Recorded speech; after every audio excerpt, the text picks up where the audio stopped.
Hey guys, what's up? It's Noah from RNNGC. Today I'm going to be finishing or creating the second part to my MapleStory money making guide. Now I quit MapleStory a long time ago, but people wanted me to finish the guide, so I reinstalled it just to finish the guide.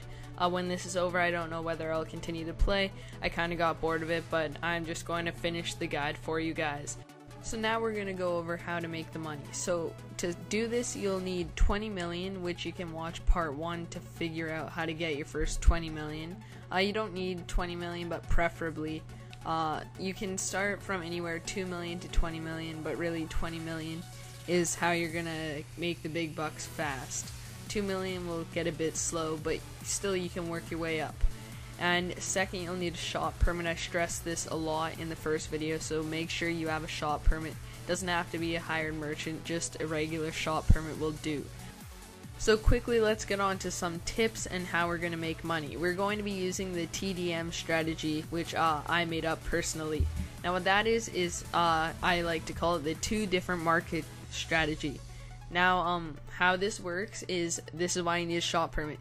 You go into the free market, for example, say there's something for 1 million in the free market, that was the average price.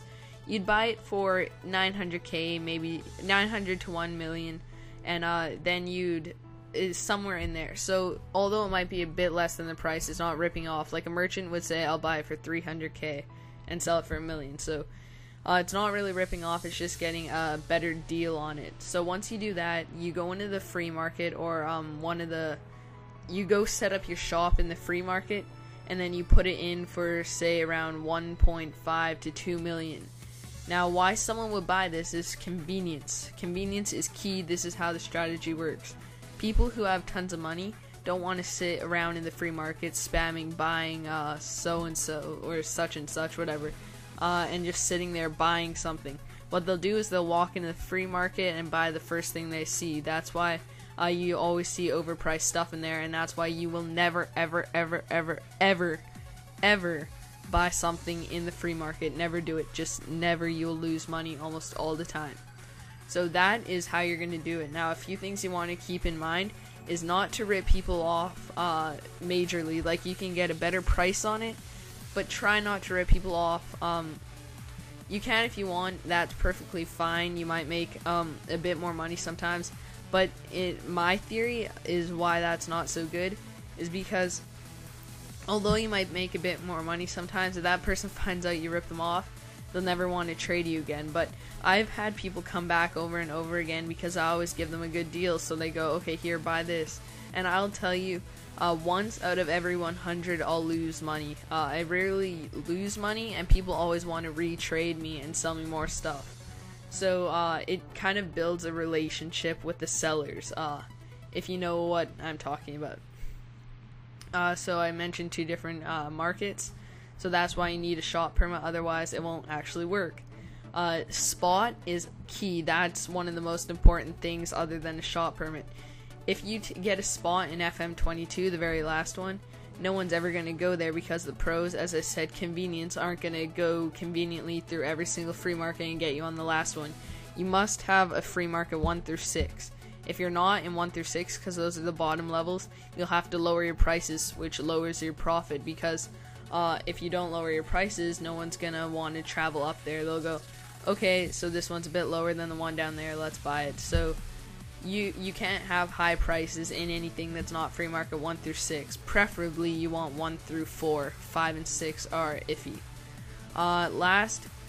Second last, shop name. Make sure you have a good shop name. Don't just put in something random. Put in what's in your shop, like attack work gloves. Say I have attack work gloves in my shop, so make sure you have something like that. And lastly, make sure you're always polite. Never just go in and go, offer, let me see, okay, here's 200 mil, boom.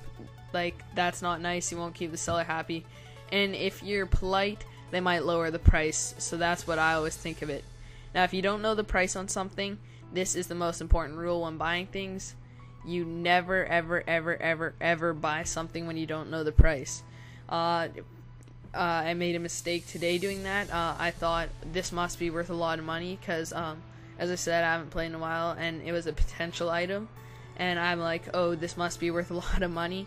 So I spent, I think, 60 mil to buy this thing, and I was gonna sell it back for I think 80 mil in my shop, so I was gonna make a big profit there. You can see that actually does work with things. Buy them for 60, sell them for 80. Turns out the thing I was going to buy that thought I was getting a good deal on for 60, turns out it sold for like 30. I didn't know the price 100%, so I lost 30 million. That's okay. I made 30 million earlier today, so I just went back to the starting point of today. A goal: never try to drop below the starting point that you were at during the day, and if you do, the next day try to make over what you had. So just keep that as a little goal. Two last things: deals that are too good to be true are usually lies or scams or something.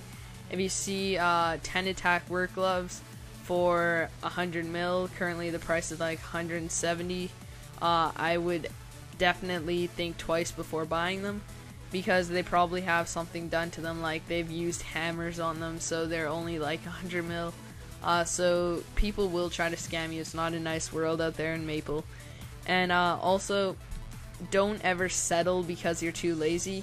Be patient. If you're buying something and someone offers you like a rip-off price, but you think, like, if you have a goal to buy 10 attack work gloves for 150 mil and sell them for 170, don't just say, okay, I'll buy them for 165 and then go sell them for 170, because that's not how you make tons of money. You need to not be patient. You have to be patient. Oh my gosh, what am I saying? And you cannot just settle. You have to go for it, and you have to just stick it out. So sorry for that whole long speech about things you need to do, but it is really necessary for you guys to grasp how to make money using the TDM strategy. So I found out I'm going to have to make a couple extra videos so I can really show you how to make money.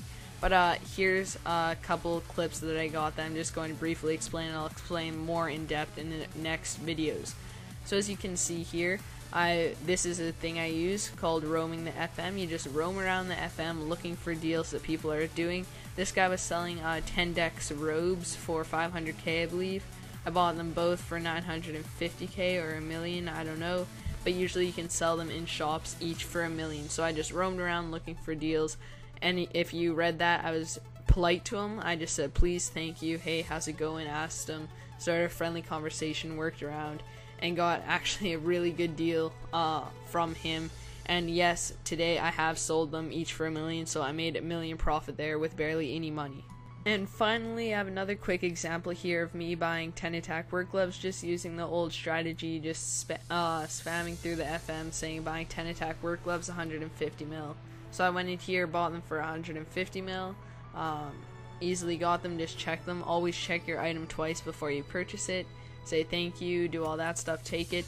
And again, today I have sold them for 165 mil, and currently I'm resting at 213 mil since I got back. So yeah. So thanks guys for watching today's episode. I hope you enjoyed. Please give it a like and favorite. It helps a lot. And by doing that, you're going to bring part 2. Not part 2, part 3, 4, and 5. Because I know that was a lot of talking, but really you guys need to know all that stuff before you can actually use this effectively. So now that you know all that stuff, the next couple episodes I'm going to bring you are just going to be buying and selling, and me showing you how to do it and how I do it live in trade, so I know all the prices and make good deals. Sorry about that.